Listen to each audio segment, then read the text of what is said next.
Good morning, everyone. It's May 5th, 2018. So, in this video, we're going to examine former Facebook executive, his speech when he said social media is ripping society apart and you are being programmed.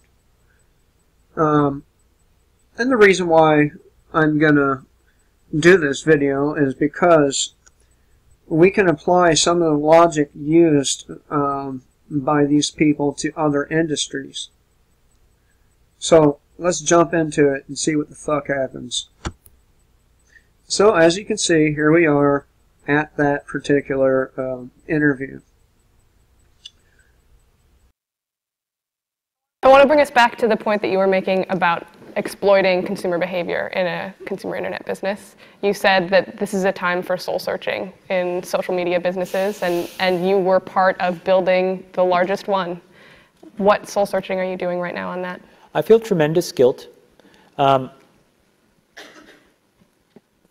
think we all knew in the back of our minds, even though we feigned this whole line of like there probably aren't any really bad unintended consequences.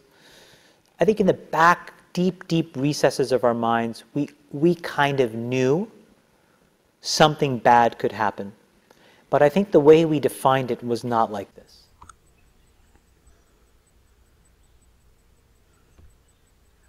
So, back in their minds, these people knew that what they were doing was bad, and yet they marched forward in their so-called progress. Keep in mind that a couple of billion people use Facebook. Okay? Now, they knew the possible consequences when they created Facebook, yet they did it anyway. Now, we can apply the same logic to other industries, such as biotech.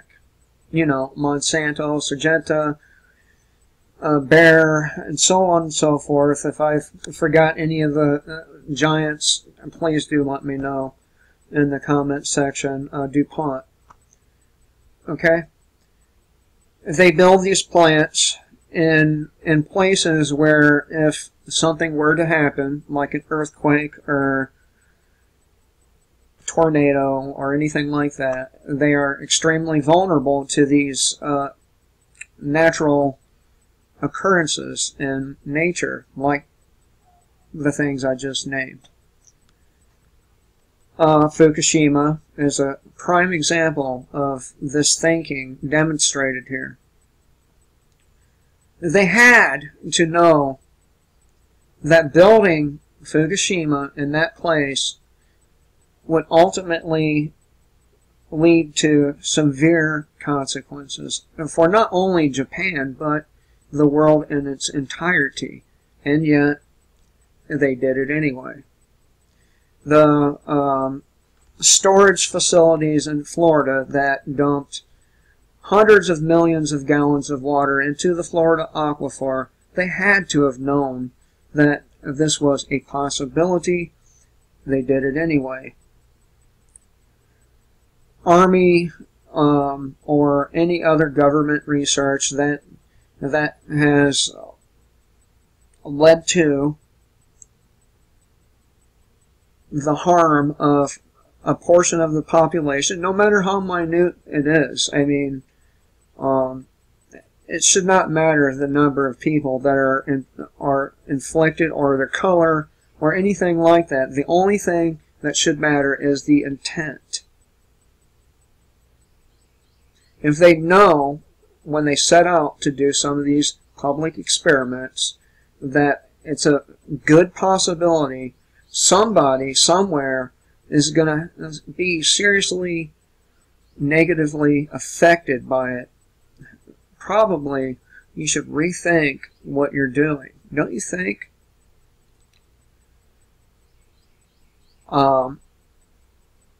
Let's continue.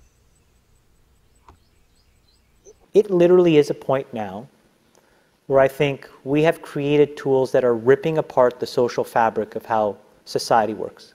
That is truly where we are. And I would encourage all of you, as the future leaders of the world, to really internalize how important this is. If you feed the beast, that beast will destroy you.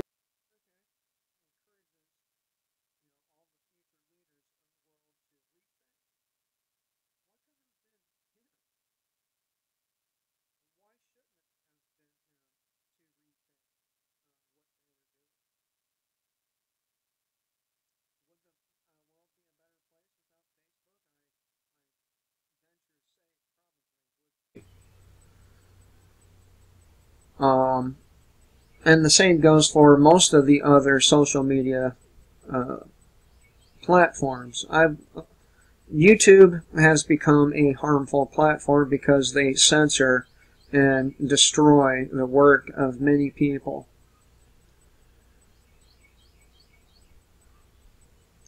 Now, this is where the attack or the non-aggression principle comes into play, in my opinion. These are forms of aggression. If you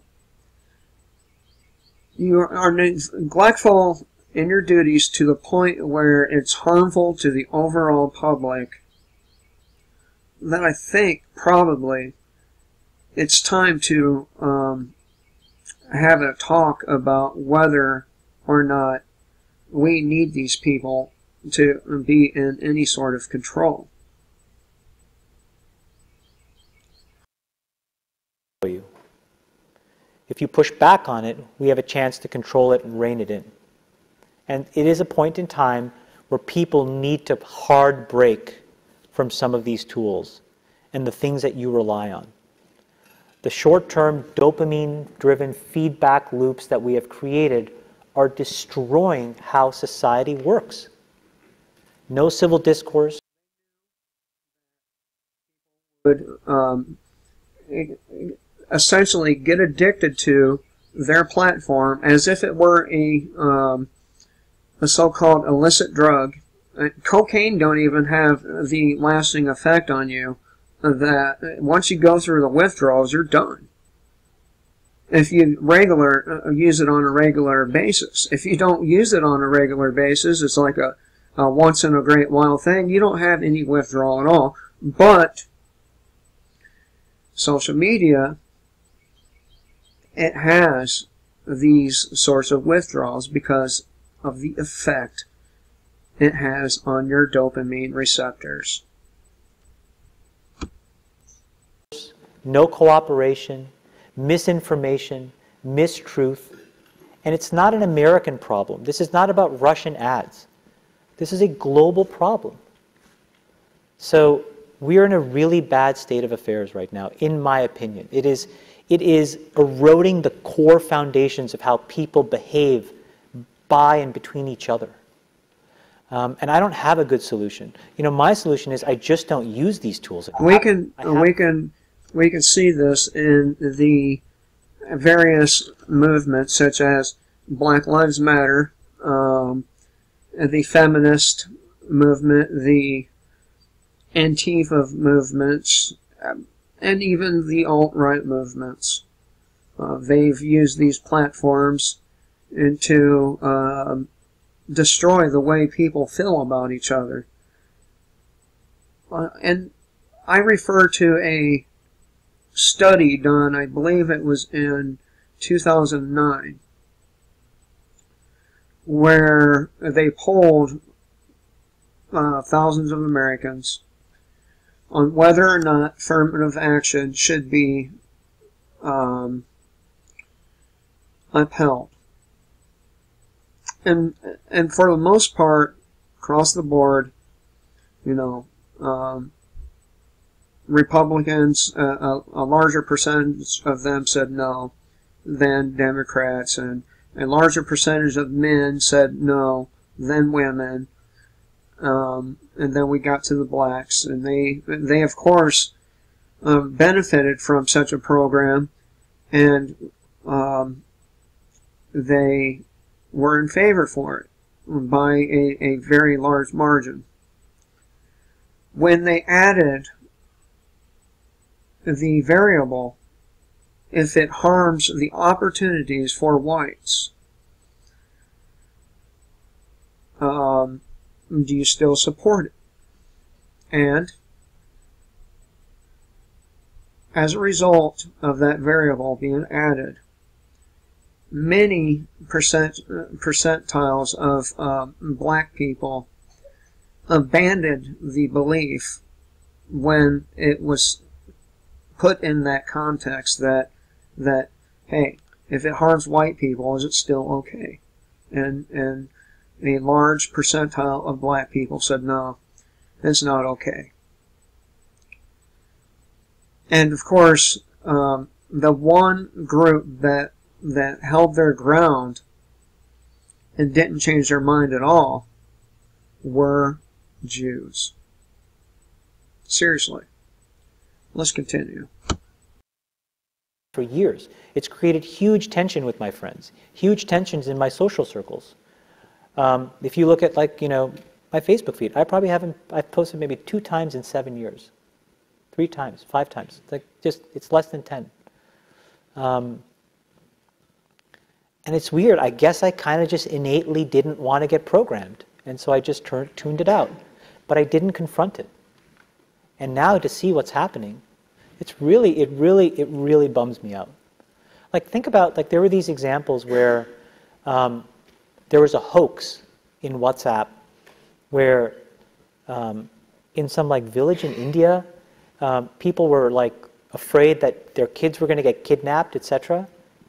And then there were these lynchings that happened as a result, where people were like vigilante running around. They think they found the person, and I mean, seriously? Like, that's what we're dealing with. You know, imagine, like, when you take that to the extreme, where, you know, bad actors can now manipulate large swaths of people to do anything you want. It's a really, really bad state of affairs. And we compound the problem. I would guess that I would be considered one of these bad actors. Even though I haven't harmed anybody, even though I've not encouraged anything other than the abolishment of the state, and the punishment to the people, the super rich, the government officials, and their colluders in the civilian sector of society for their crimes against this country and against the people of the entire world. That's what I advocate. Again, you don't have to agree with it, but if you look at history as a whole, you'll see that it's been leadership, whether it be governmental or military or otherwise religious, that have enslaved man and caused great harm to the what I would consider the common people of that particular area. I mean, it's in the Bible, and you know what else is in the Bible? The fight back against it. That too is in the Bible, and so many Christians out there, they think that they're going to be fucking raptured from this planet before the tribulation, and in the Bible is very clear on this. You do not get to get away from the tribulation. You do not get to escape that. And I venture to say that portion of the Bible is in full effect already. The tribulation. You're not seeing it, but it's happening.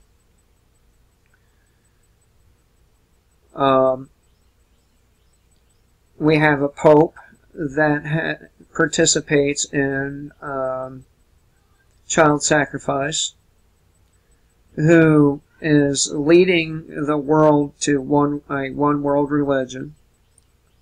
You're not doing anything about it. And you should be, because the people in the Bible, like David, even though he was a Jew, he still stood up against Goliath and won. So, we curate our lives around this perceived sense of perfection because we get rewarded in these short-term signals, hearts, likes, thumbs up, and we conflate that with value and we conflate it with truth. And instead what it really is fake, brittle popularity.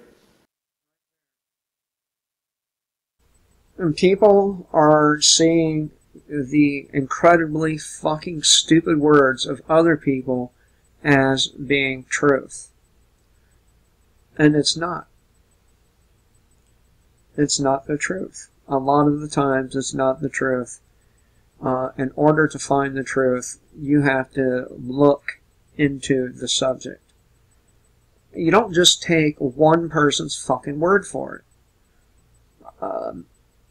For example, when I first started listening to Alex Jones, when he started talking about the gay fish, or the gay frogs, I looked that shit up.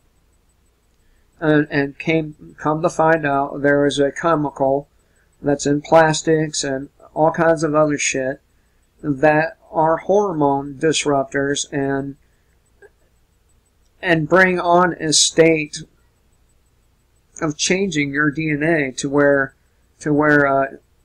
male frogs were actually attracted to other male frogs sexually. It's true. That shit's real. And every time I drink out of a plastic bottle or use anything with that chemical in it, or you get a little tiny dose of that hormone disruptor.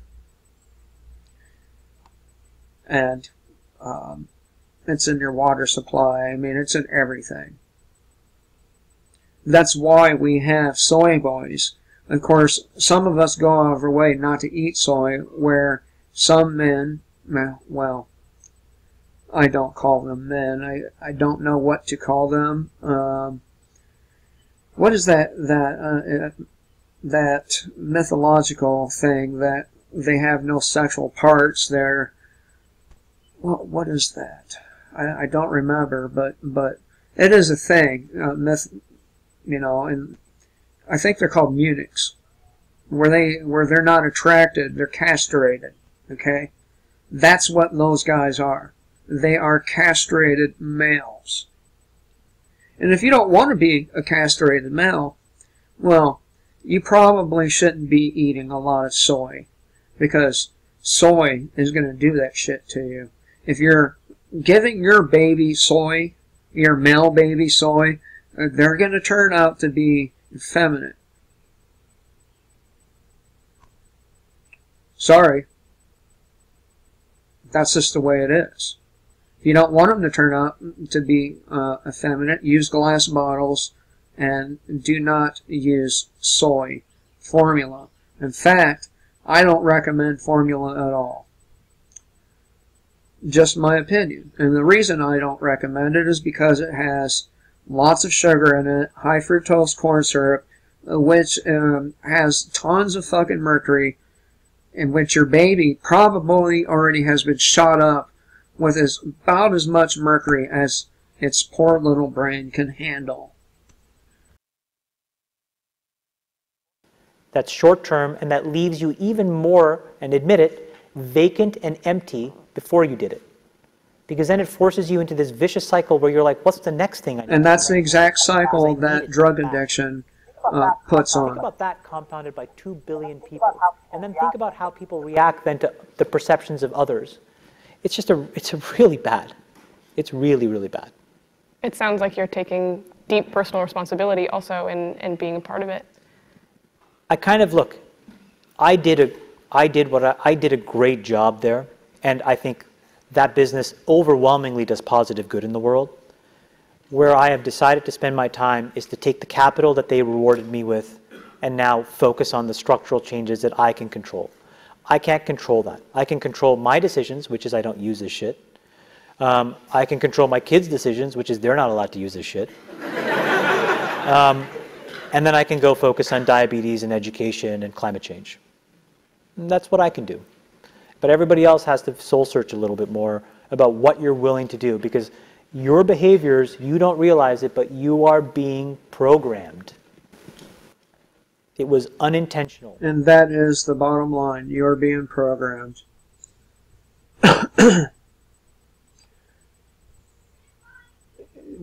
Most of the people on Facebook are statists. They have and believe in status ideology. Take the gay, lesbian, and trans blah blah blah community, for example.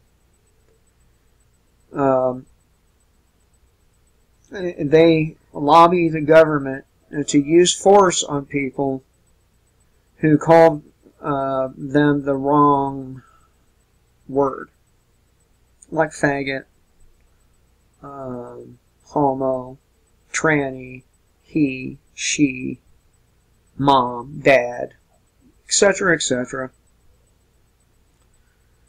And as a result of them having this platform, you get a bunch of fucking idiots who decide to back stupid ideas like that up. I venture to say that in the future, a platform similar to social media will be used to make collective decisions, and that is one of my biggest fears. These collective decisions, you know, they can decide, well, we don't like this kind of person. It could be a black person. It could be a Muslim person. It could be a Jewish person. Or it could be a white person. And they decide, you know, this section of the population should be killed off. Okay? And as a result of that decision, the government implements the will of the population. And this is what makes democracy and any kind of government so dangerous.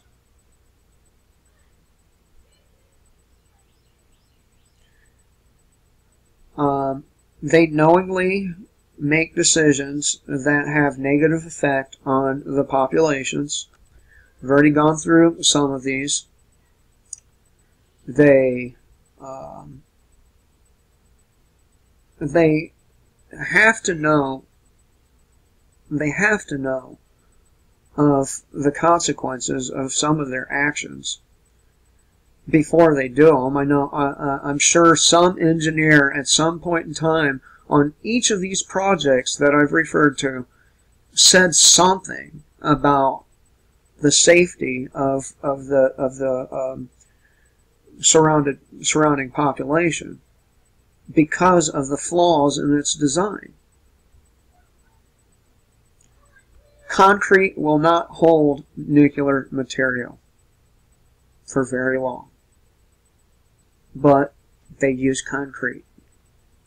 Instead of doing the smart thing and, you know, figuring out how to neutralize radioactive isotopes, they instead store it in containers that are prone to corrosion. And eventually the seals on these containers fail. And when they fail, radioactive material begins to leak out of them. And they know. They know. They have to know. I mean, look at all the testing that has been done on uranium. They have to know. But they make these decisions anyway.